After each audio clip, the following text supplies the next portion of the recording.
Hi everyone, so third video review for this week is for the audiobook that I was listening to.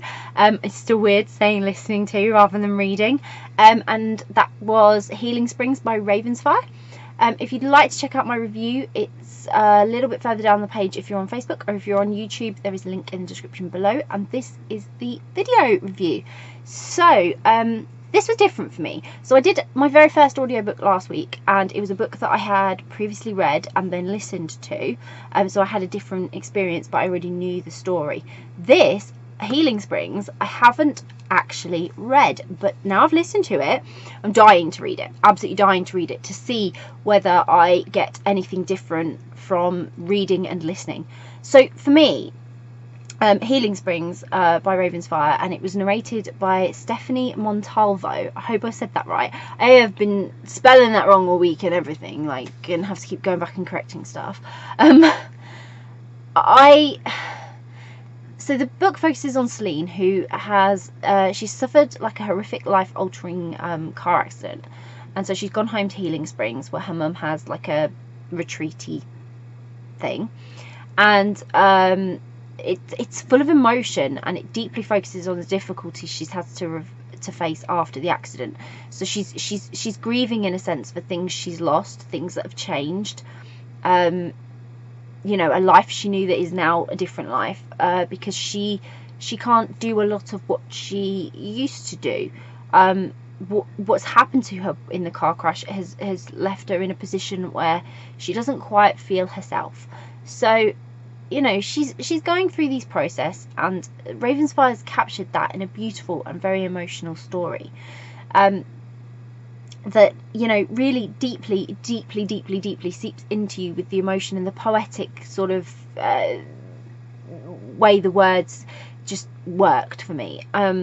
So listening to the audiobook with Stephanie doing the narration, she had such a unique tone to her voice. I didn't know, because I haven't read the book, I've not sat and had my own imaginings of what Celine would sound like, but I did not imagine she would sound like Stephanie read her.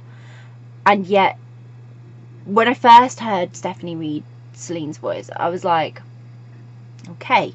As I got to learn the story, I realised that what Stephanie's done with her voice is perfect for Selena's character, and probably wasn't how she sounded before her car accident, but it's how she sounds now, and it's brilliant. It's an absolutely brilliant accent, and it really gives you a sense of Selena's character and allowed you to connect with her, which I loved. But she also did great sort of uniqueness with the characters to bring each one of them to life with different accents, and it was easy to determine who was speaking at what time and who was feeling what and whatever. But then when she was narrating the actual story, she just had this lovely flow, and the way she spoke just enhanced all the beautiful poetic words that Ravensfyre has put into this beautiful story, and it literally just melted off the, like, in my, it was great. It was perfect. She couldn't have read it in any better way. Like, it was so, just the tone and the pacing, and it just all flowed in such a mood and a way that suited the tone of the book and followed the story and just drew me in as a listener. I found myself quite captivated by the way she narrated this book, and it actually, for me, it just enhanced all the story, because that's how you connect with the story. You have to connect, and so that enhancement you find in the right narration, and the narrator to put so much of their own emotion into just telling the story, that's what gives it everything that it needs to be magical. And this captured very inspiring, emotional, magical moments that you know, just really intrigued me and got me thinking. And now I really just want to read the book as well, because I just want to figure out if I get that same feeling reading the book for myself, because there is a difference between listening to a book and reading a book. And so for me, I like to listen to books now that I've discovered what it's all about, and it's certainly a very unique experience, but something about reading that I just like more. And I really did enjoy the audiobook though. It's definitely an audiobook that I would listen to again. And if you're feeling if you've ever been through the grieving process, or you have ever you know, really had to grieve for someone that you loved or that you cared about, even yourself, to be honest, if you've been through something that's changed you as a person and you've grieved for who you used to be.